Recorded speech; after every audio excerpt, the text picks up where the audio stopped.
You've seen them, right? Those ads for solar systems that just seem, well, way too cheap to be legit. Today, we're going to pull back the curtain and look at the hidden costs that can turn that dream of cheap energy into a total financial nightmare. Yeah, those ones. A whole solar system installed on your roof for just 3,000 bucks.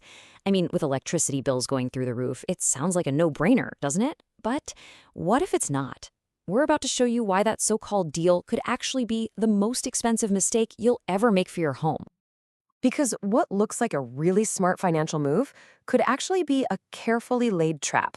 It's designed to look fantastic on day one, but trust me, it's going to cost you thousands and a ton of headaches down the road. And you can totally see why these deals are so tempting, right? For so many Aussie families, getting solar isn't just about being green anymore. It's about basic survival against these crazy energy bills. And that desperation, well, it's fueled a massive price war. But the real question is, at what cost to you, the homeowner? And this right here, this is the biggest risk. Your cheap system could become what's known as a stranded asset. Now, that's just a fancy term for an investment that ends up costing you way more to fix and maintain than it ever saves you. It basically becomes a useless liability just stuck up there on your roof. So, how on earth do they get the price that low? To really get what's going on, we have to follow the money. We've got to deconstruct this whole thing and see where the cash is actually going. And what we find? Well, it might just shock you.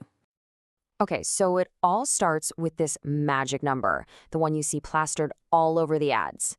$3,000 for a standard 6.6 kilowatt system. Looks amazing on paper. But hold on, that price is hiding something pretty major. A huge chunk of it, about $2,100, is actually the government's STC rebate. It's a federal incentive that's already been taken off the price.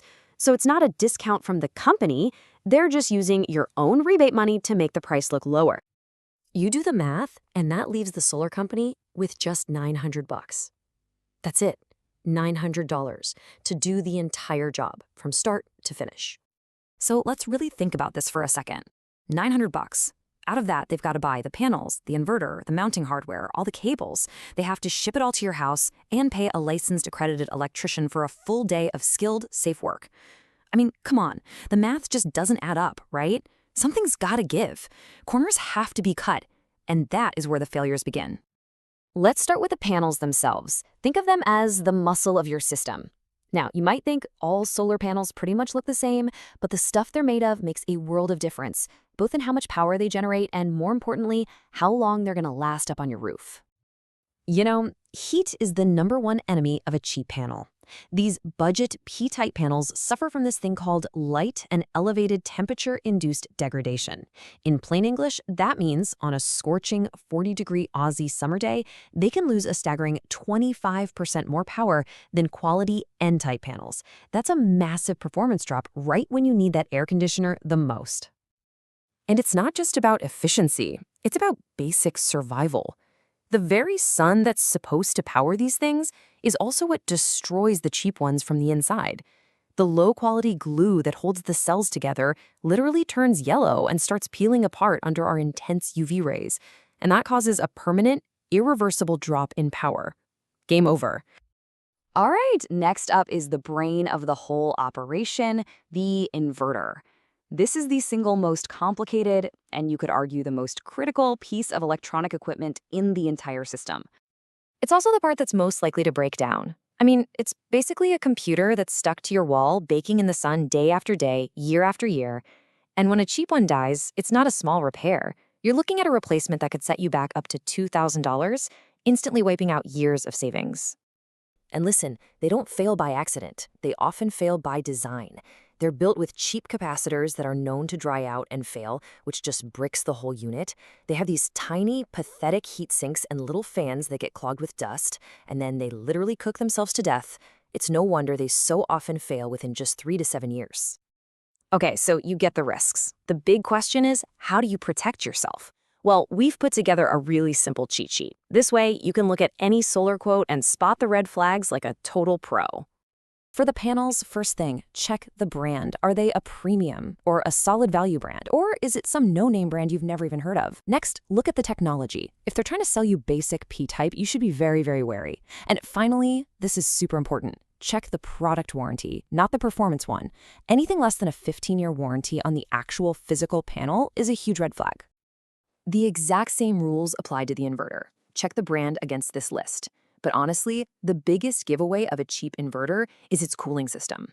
The quality ones have these massive heat sinks and active fan cooling because they're designed to handle heat and last for decades. A red flag inverter, it'll have a tiny little heat sink that looks like an afterthought. And please, don't forget the skeleton holding this whole thing to your house. These are things you can actually see with your own eyes. If an installer is using thin steel rails that are just going to rust, or big gobs of silicone to seal your roof tiles, or that white plastic conduit that shatters in the sun, you're looking at a cheap corner-cutting job. You need to demand anodized aluminum, proper deck-tight flashing, and that gray UV-stabilized conduit. Non-negotiable. So let's bring this all back to what really matters, your wallet. We've talked about failures, we've talked about red flags, but what does this actually look like over the long haul? Let's run the numbers and see what happens over 10 years. Okay, let's look at the bottom line.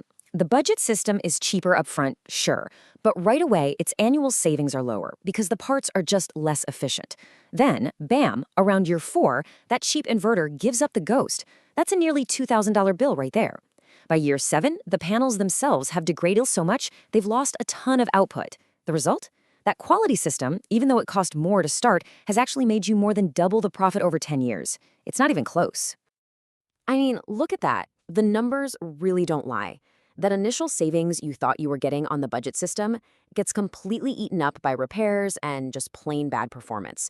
A good investment is supposed to work for you, not the other way around.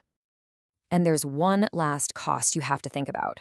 When you go to sell your house, any smart buyer or building inspector is going to spot a no-name, poorly installed system from a mile away. They're not going to see it as a bonus. They're going to see it as a future problem they'll have to pay to fix or even remove, and you better believe they're going to factor that cost into their offer. So what's the ultimate takeaway from all this? It really comes down to this simple phrase. A solar system isn't a toaster you just replace every couple of years. It's a 25-year power plant on your roof. Paying a bit more upfront for quality that lasts means you won't be paying and crying again and again in repairs and lost savings. It's the only way to make sure your investment actually pays you back, instead of just costing you more in the long run.